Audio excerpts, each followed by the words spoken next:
సబ్బవరం మండల కేంద్రాన్ని సుందరంగా తీర్చిదిద్దేందుకు శుక్రవారం జరిగే ఆఖరి సర్వసభ్య సమావేశంలో నిధులకు సహకారం అందించే విధంగా తీర్మానాలు ఆమోదించాలని పెందుర్తి ఎమ్మెల్యే పంచకల రమేష్ బాబు విజ్ఞప్తి చేశారు.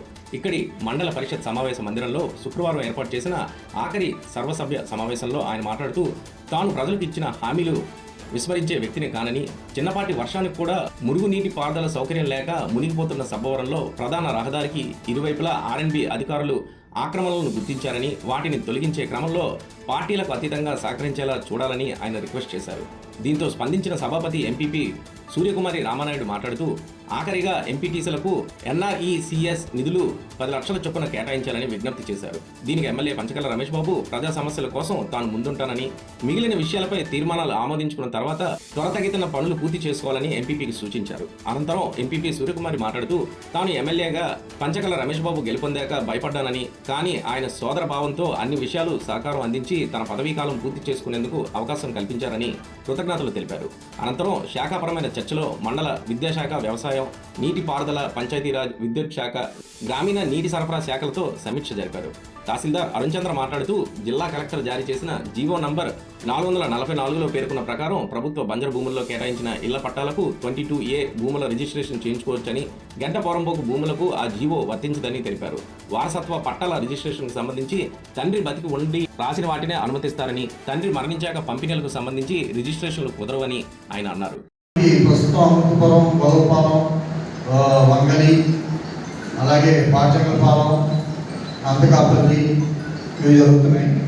సో ఈ 5 విలేజ్కి సంబంధించి ఏమైనా భూ సమస్యలు లేదా పంపకాలు ఏమో ఉంటే ముందుగానే ఈ రైతులు మీ ద్వారా చెప్పండి, అవగాహన కల్పించండి.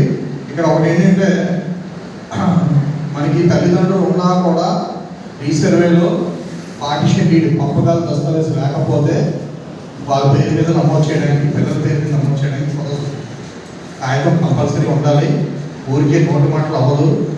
పంపడం మేడం గారు కూడా తెలుసు. హౌస్ సైట్స్ జీవో ఒకటి వచ్చింది రీసెంట్గా.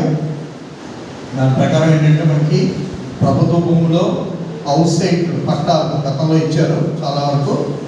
అవి 10 సంవత్సరాలు దాటి ఉండి వాళ్ళకి original house site patta and proceedings, tahsildar ఇచ్చిన ప్రొసీడింగ్స్ ఉంటే వాళ్ళు సబ్ రిజిస్టర్ ఆఫీస్కి వెళ్ళి 10 సంవత్సరాలు దాటి ఉండాలండి. 10 సంవత్సరాలు లోపల కాదు.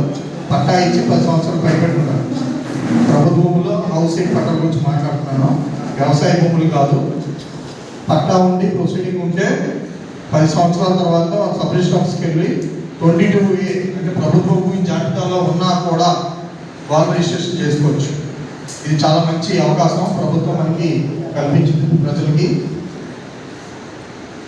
సో దీనివల్ల మనకి చాలా వరకు సబ్బవరం చాలా వరకు ఉన్నాయి.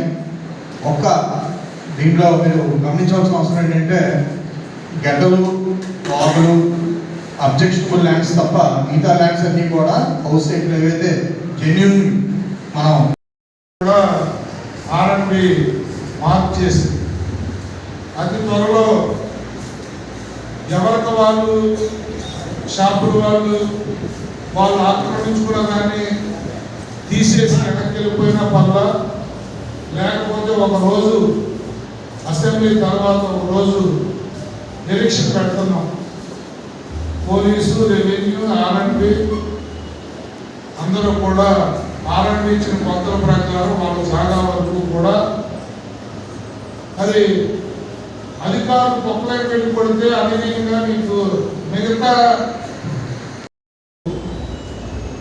స్వతంత్ర దినోత్సవం కాబట్టి ఇంకా చాలా కార్యక్రమాలు ఇచ్చారు. జీవీఎంసీ కమిషనర్కి